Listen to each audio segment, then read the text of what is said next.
nos méthodes ne sont pas les méthodes de Dieu. Pendant que certaines personnes jouent selon le rôle de leur maître, nous jouons selon le rôle de notre maître. Jésus, sa présence dans notre vie est la chose la plus importante que Dieu donne à une personne. Alors apprécie ce que Dieu t'a donné. Même si le Seigneur ne t'a encore rien dit, mais je sais que tu dois garder ce qu'il t'a dit. Jésus est la vie dans nos années. Donc sa place dans notre vie n'est pas négociable. Comme la pluie est tombée, les torrents sont venus et se sont jetés contre cette maison que nous sommes, la construction de l'Éternel, le chant de l'Éternel. Nous ne sommes pas tombés parce que nous sommes fondés sur le roc. Dieu a mis en nous une pierre qui fait obstacle et un rocher propre à faire trébucher. Donc les obstacles ne peuvent pas changer le résultat, car celui qui te déclare juste est proche. Il a donné des hommes à ta place et des peuples en échange de ta vie. Alors que personne ne vous trompe avec des paroles sans fondement, car personne ne peut poser un autre fondement que celui qui a été posé, à savoir Jésus n'est pas la Bible, mais la parole de Dieu est la seule terre solide sur laquelle nous pouvons nous tenir. Parfois, nous n'avons aucune idée de l'endroit où la parole de Dieu nous mène, mais nous la laissons faire, probablement connaître la route mieux que nous. Car lorsque Dieu t'attend la tête, il compte sur lui-même pour t'accompagner. Donc si c'est à cause de toi, tu perdras la bataille, mais à cause de Dieu, tu gagneras le combat. Donc l'endroit le plus sûr de toute la terre est la volonté de Dieu. Donc tu n'as pas besoin de territoire pour que Dieu puisse te bénir.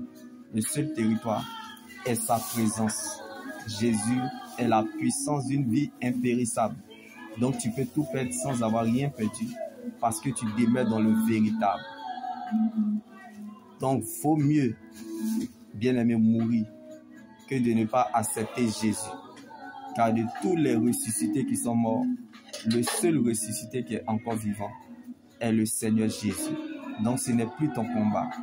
Tant que celui qui a fait le testament est vivant. Car Christ a été ressuscité pour toi. Donc il y a encore de l'espoir. Tant que Jésus vit pour toi. Donc, ta manière de voir Dieu ne détermine pas forcément que ta situation change. Mais tu seras changé au nom de Jésus. Car la personne à la promesse n'est pas la même personne au stade de l'accomplissement. Donc même si le temps présent ne témoigne pas de toi, sache qu'il y a une fin qui t'attend. Tu es plus grand que ton aujourd'hui. Même si le temps est contre toi, quand Dieu met son choix sur toi, sa souveraineté te rattrapera. Donc tu ne deviendras pas autre chose que ce que Dieu a planifié, programmé, décidé. Car lorsque Dieu a une promesse sur toi, bien-aimé, laisse-moi t'annoncer cette bonne nouvelle. Tu as un témoignage quelque part. Donc s'inquiéter paraît arrogant, alors que Dieu t'attend quelque part. C'est de l'orgueil, pleurer, avoir peur ou trembler.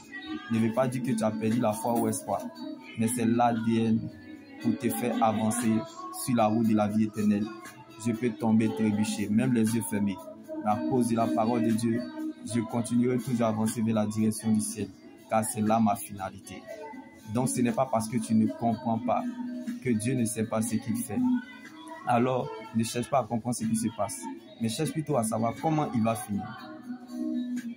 Jésus est la finalisation de ce qu'il commence. Lorsqu'il révèle un fait, il va jusqu'au bout de sa délivrance complète.